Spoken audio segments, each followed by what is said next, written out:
Ahora, bueno, obviamente hay una guerra en algunos penales, o en la mayor parte de ellos, entre, digamos, el Estado y los internos, que tiene que ver con el hecho de que están sobrepoblados los penales, ¿no es cierto? Hay un 192% de sobrepoblación, hay 44.000 presos y hay sitios solo para 23.000, o sea que hay hacinamiento. Hay este señor Tijero, parece que tenía además una cárcel dorada, una serie de privilegios que lo sigue teniendo aparentemente. Es decir, no hay realmente control de lo que ocurre dentro de las cárceles.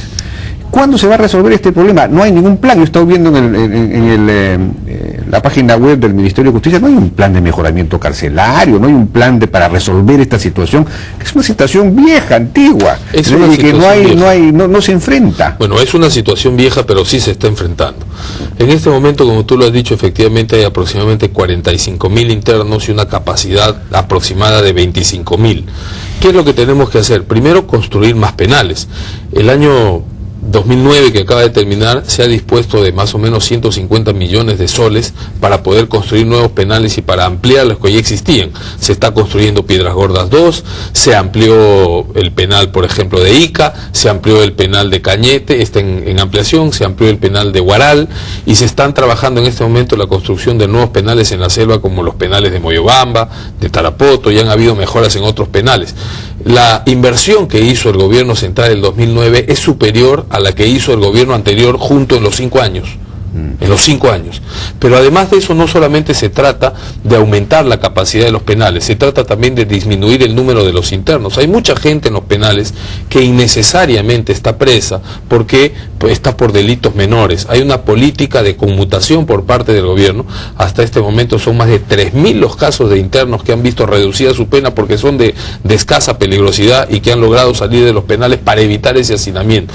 Y en algunos casos hemos tenido que tomar decisiones radicales. Cuando yo llegué al ministerio, el penal de Lurigancho tenía 11.500 internos. 11.500 internos, un penal con capacidad para 3.000.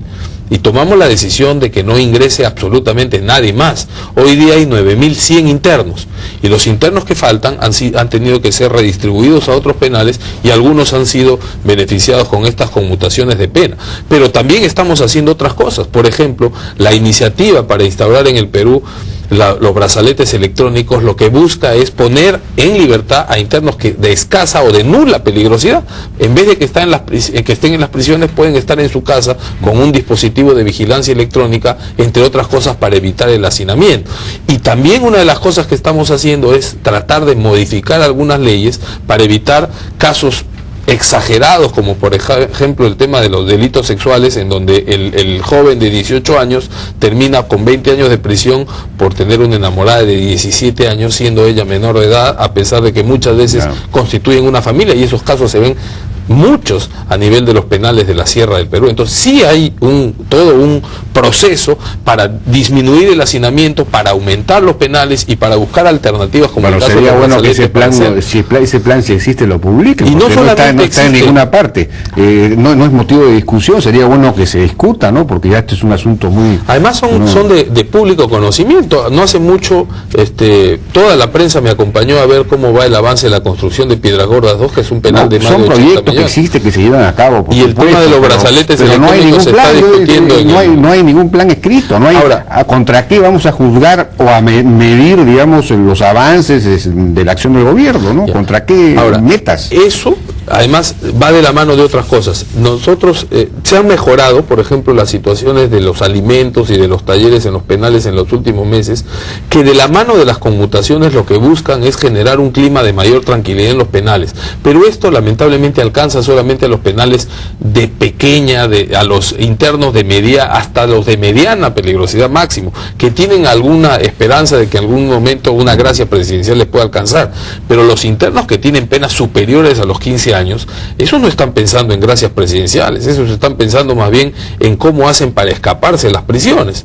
Frente a ello, se está en este momento poniendo en marcha un plan para poder construir pabellones de alta seguridad en determinados penales del país, ya que no podemos construir muchos penales porque no hay los presupuestos para construir más penales de alta seguridad.